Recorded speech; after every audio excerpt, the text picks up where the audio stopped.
So, good morning, one and all. So, today let us start our last class in the unit 3. So, today we complete third unit. So, before that, in the last classes we have seen the geometrical representation of the signals. Okay. Now, we know already we have some basis functions. What we have? We have something called basis functions. Some basis functions. So we represent them with phi 1 of t, phi 2 of t, so on so on. How they will be? They will be orthonormal,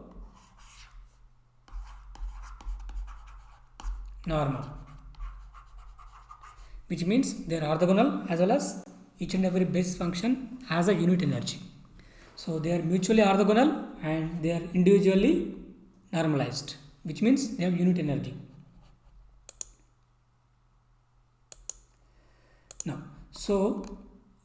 Now today we'll discuss a procedure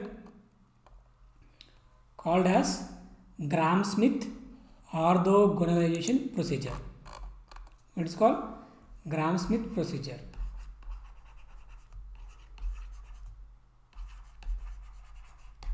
Gram-Schmidt procedure. So using this procedure we can find out the basis functions. Okay. So in fact we have to find out how many number of basis functions are there, and we can also find out the basis function in mathematical form. Now before that, so we have a set of energy signals like this, Si of t. Okay, we have a set of energy signals like S1 of t, S2 of t, so on, Sm of t. We have m number of energy signals. Okay, now they can be represented as a linear combination of basis functions. How many number? Capital N. Okay, already we studied m number of signals, energy signals, can be represented as a linear combination of n number of basis functions. Okay. Now, so in the problem, so we will be given with this m number of signals. From those signals, we have to find out these n number of basis functions, so which are represented with phi 1 of t, phi 2 of t, so on, phi n of t. So they are orthonormal basis functions. You know already. So this is one of the basic equation in the geometrical representation of the vectors or signals. So now each and every signal is defined from 0 to capital T seconds. You know all these things already. Now here we have procedure from which we'll find out those n number of orthonormal basis functions. Now before that, so if a set of vectors is said to be independent, if none of the vectors in the set can be represented as a linear combination of remaining vectors in that set. Okay. So the first and foremost thing is, so we will be given set of energy signals, right? So we have energy signals. How many? M, S1 of t, okay, S2 of t, so on, Sm of t. Okay. Now we have a set of m energy signals or vectors. Correspondingly, what is the vector for S1 of t? S1. This vector is S2. So on, this vector is Sm. We have a m vectors or m signals. Now we have to find out whether these m set of vectors are linearly independent or not. Linearly independent.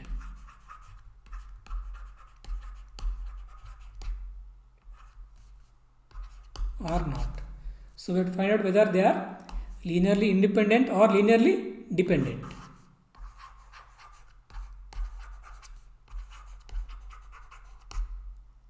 We have to find out whether the given m energy set of m energy signals are linearly independent or not.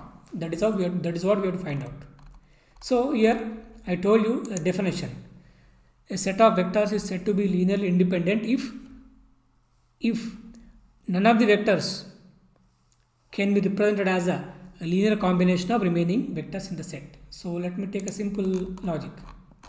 Suppose, so we have a vectors, let us take v1, v2, so on, v10.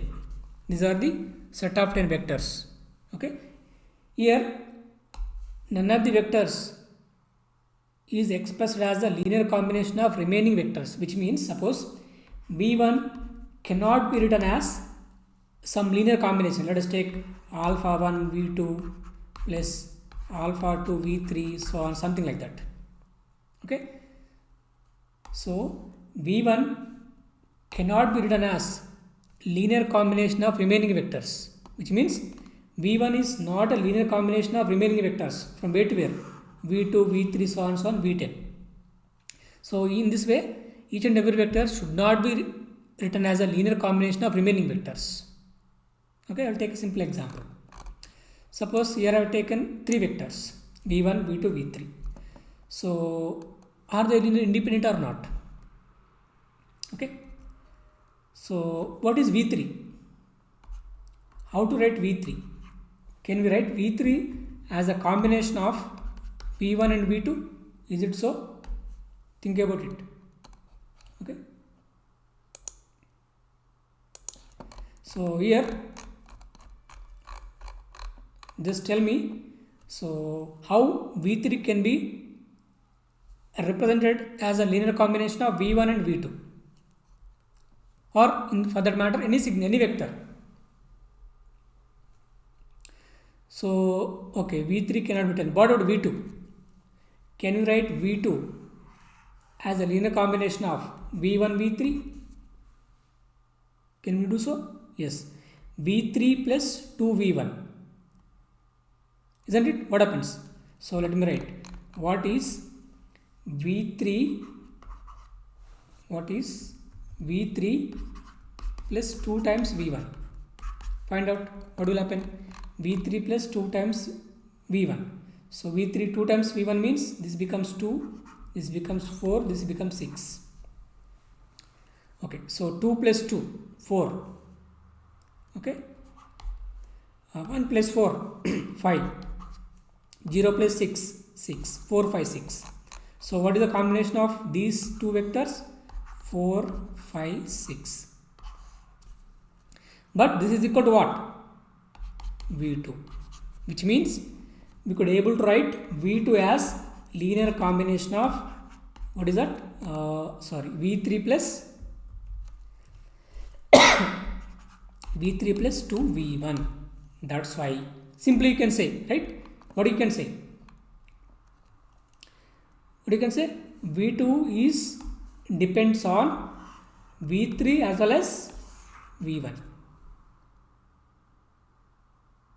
Okay, so they are not independent of each other, because if v3 v1 changes, v2 also changes. They are dependent. Okay, so then we say that these three are linearly dependent. v1, v2, v3 are linearly dependent, because we can able to write v2 as linear combination of v1 and v3. What is linear combination? Just you got to multiply with some constant alpha 1, alpha 2. Here what is alpha 1 equal to? 1, alpha 2 equal to 2. Okay, so like this. Okay, so suppose if I remove v2, if I remove this v2, suppose if there is no v2, so assume that there is no v2. What about v1 and v3? v1 and v3, are they independent? You have to think about it. Okay, so like this we have to find out, so which are linearly independent and which are not linearly independent. So not independent means dependent. Dependent also can be written as not independent.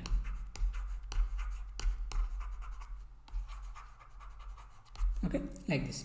So in our procedure, first and foremost thing we do is we find out the set of linearly independent vectors or signals.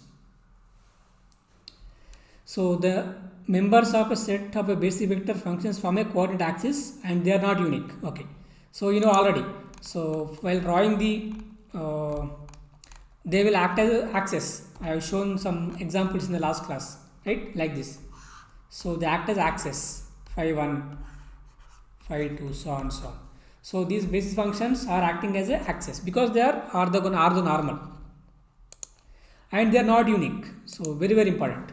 So the basis function we find out need not be unique. Okay. So but the only thing is they are orthonormal.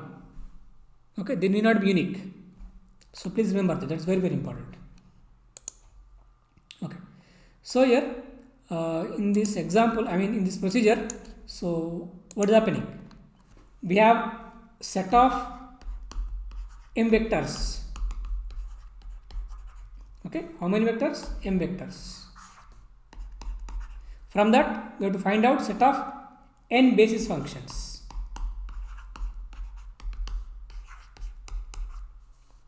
Set of n basis functions. So what is the relation between m and n? M always is greater than or equal to n. I told you already.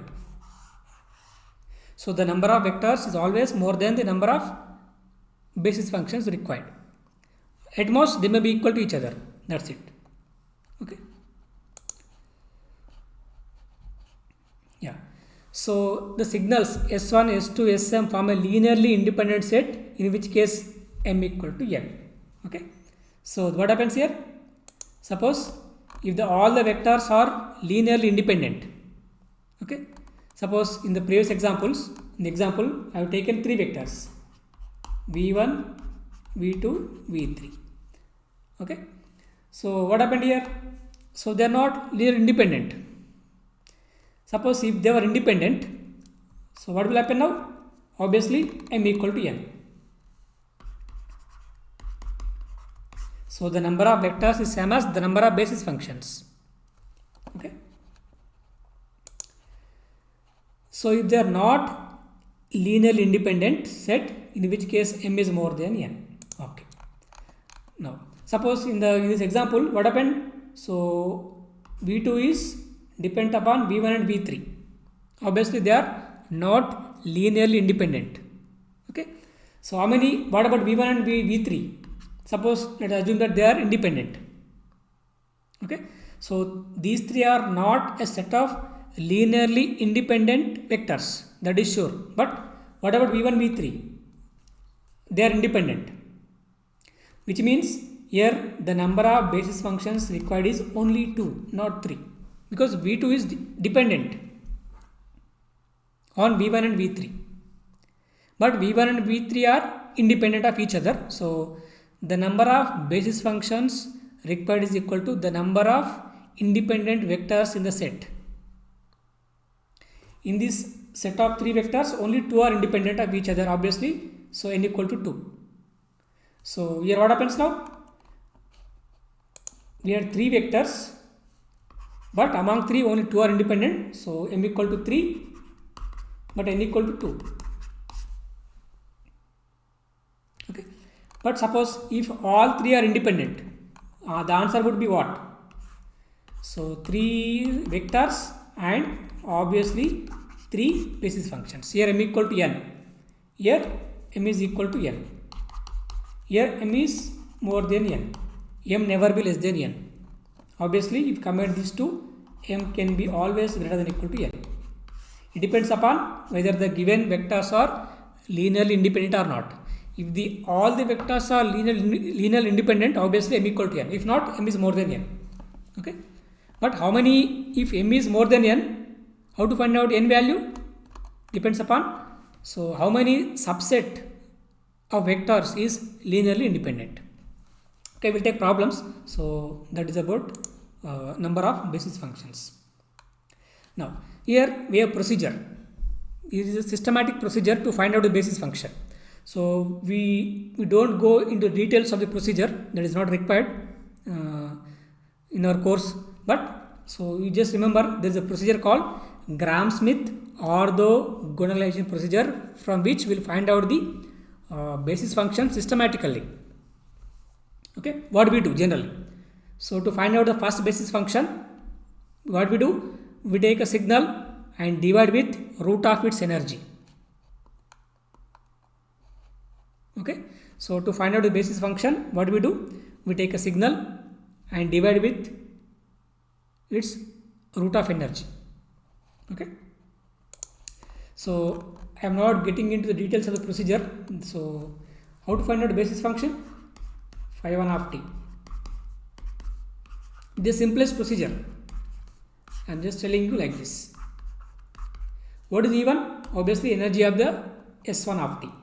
So how to find the energy of any signal? You know already, because all signals are defined from 0 to t. So S1 of t whole square dt. Okay, like this we find out. So from this we can also find out. So from this first equation, what is S1 of t? Obviously phi 1 of t into root E1. So S1 of t equal to root E1 into phi 1 of t. But we know already from the analysis equation. What is S1 of t? S11 phi 1 of t expansion S12 phi 2 of t plus so on so on. If you compare with this, what will happen? So S11 phi 1 of t means root E1 phi 1 of t means what is S11? Root E1. Like this we have to find out the coefficients of expansion. Okay. Yeah. So how to find out S21? S2 of t phi 1 of t dt. So we know phi 1 of t, from that we have to find out S21. So like this we have to proceed. Okay. So basically remember like this. How to find out the basis function? This is a basic step. Very, very important. Take a signal, divide with its root of energy. So it will give you a basis function. This is a basic procedure. But as I told you just now, I am not getting into the details of the procedure. Okay. Now, so let us take a simple example. Here what happened? So I have taken a set of 4 signals. Here I have taken signals, not vectors. Okay, they are interchangeable as I told you just now. Okay, first and foremost thing is we have to find out how many basis functions are required. In this procedure, the first thing we have to find out is the number of basis functions required. It depends upon whether the set of vectors or signals are linearly independent or not. Okay. Now you just look at the set of vectors or signals. What you can say? S1, S2. Are they independent? Okay. Can you able to write S4 of t as a sum of any other signals? Any other signals? Can think of. Okay. So here we can write S4 of t as a sum of S1 of t plus S3 of t. Am I right? You think about it. Because S1 of t is from 0 to t by 3. It is from t by 3 to t. If you mix these two, if you add these two, S1 of t and S3 of t, you get S4 of t.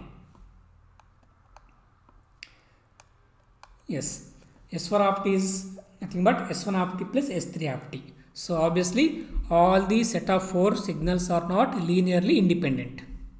Because S4 of t depends upon S1 and S3. So obviously S4 of t is not independent, it is dependent. What about remaining 3? So forget about S4 of t because it is independent. What about remaining 3? S1, S2, S3. Are they independent? So we are getting into subset. Set means 4 signals. Among 4 signals, S4 of t is independent. Dependent. So forget about S4 of t. So think about remaining 3 signals. Are they independent? Yes, they are independent. Okay. So only 3 are independent. Okay. 4th one is dependent. Obviously, it is the second case. m equal to 4, n equal to 3. Here m is more than n. Here m is not equal to n. Why? Because all the given set of 4 signals are not linearly independent. Fourth one is dependent.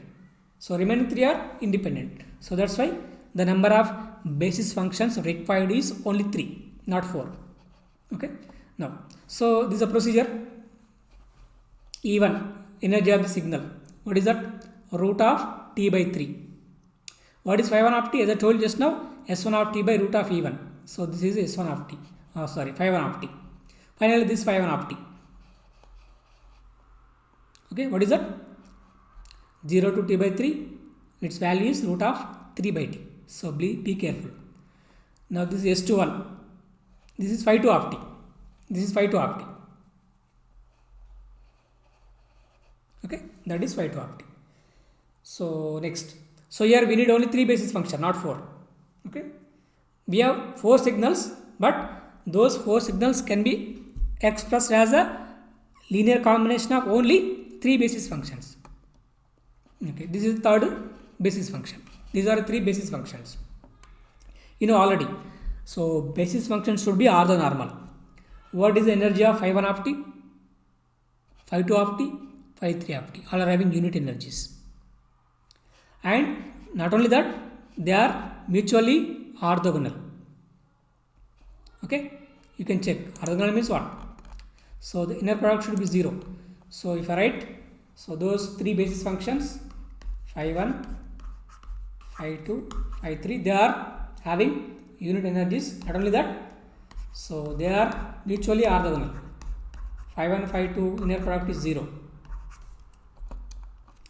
Phi 2, phi 3 also 0. Not only that, phi 1, phi 3 also 0. You can verify.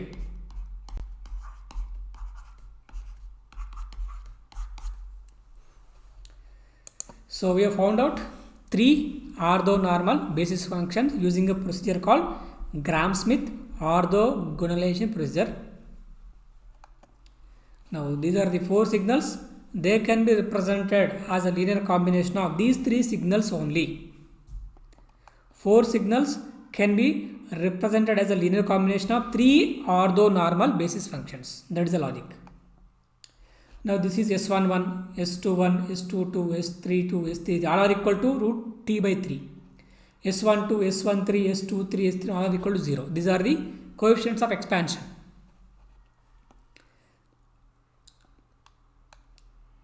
So these are signal vectors. Okay. What are they? So root 2 by 3, 0, 0. This is S1. How to write S1? Signal vectors. So if you remember properly, so in this example, what is the value of m? M equal to 4, but n equal to 3. Please remember this. M is more than n, because 4 is more than 3. What is S1 signal vector? What are the elements of this vector? S11, S12, S13. What is S2? S21, S22, S23, S3, S31, S32, S33. What is S4? See, please remember, there is S4 also. Signal is there. S4. S41, S42, S43. So then what happens? So we have found out all these coefficients. You can find out all the coefficients. If you can find out the coefficients, you can write the vectors. These are the 4 signal vectors. You know already. Now what happens here? So we have a 3-dimensional signal space. Why? Because we have 3 basis functions. Let us assume that these are the 3 axes. Phi 1, phi 2, phi 3. So in this 3-dimensional signal space, you can represent 4 vectors with a point. Maybe somewhere 4 vectors. Let us assume that somewhere here, somewhere here. Okay. So those 4 vectors are represented in a 3-dimensional signal space only. What is the reason? because all four set of vectors are not linearly independent. Okay, so how to find S1 norm square? S1 norm square, that is S11 square plus S12 square, S13 square, that is t by 3, 2t by 3, 2t by 3, t by 3. These are all energies of the signal. What is norm square? It is nothing but energy. Okay. So in this way we will find out the basis function. Please remember, so these basis function need not be unique. You may get different answers, no problem. But the only thing is they should be orthonormal and they should be 3 in number. So number should not change and the property, that is orthonormality, should not change. You may get different answers. Why so? The reason is it depends upon the order in which you take the signals. Here I am calling S1 of t as first signal. So I can call this signal as the first signal. If I start taking this signal as first signal, so the answer would be different. The order in which you are considering the signals is different, then you get different answer. So that is not a big problem. Okay. Okay. Now, so this is another example. So this is for your homework. So I given 4 signals and I gave the answer also. You try it to your home, and so they are giving only 4 signals and 2 basis functions. Means what happened there? You check whether the answer is correct or not. So m equal to 4, n equal to 2, which means n equal to 2 means only 2 among 4 are linearly independent. Okay, in this examples only 2 are linearly independent, remaining are dependent. So like this we have to find out the basis function. So just verify whether phi 1 of t, phi 2 of t are correct answer for this set of 4 signals. You don't need to go for the procedure, just verify whether the answer correct or not. Okay, so this is about Gram-Schmidt orthogonalization procedure. So with this we complete 3rd unit. So next class we start the 4th unit. Okay, thank you.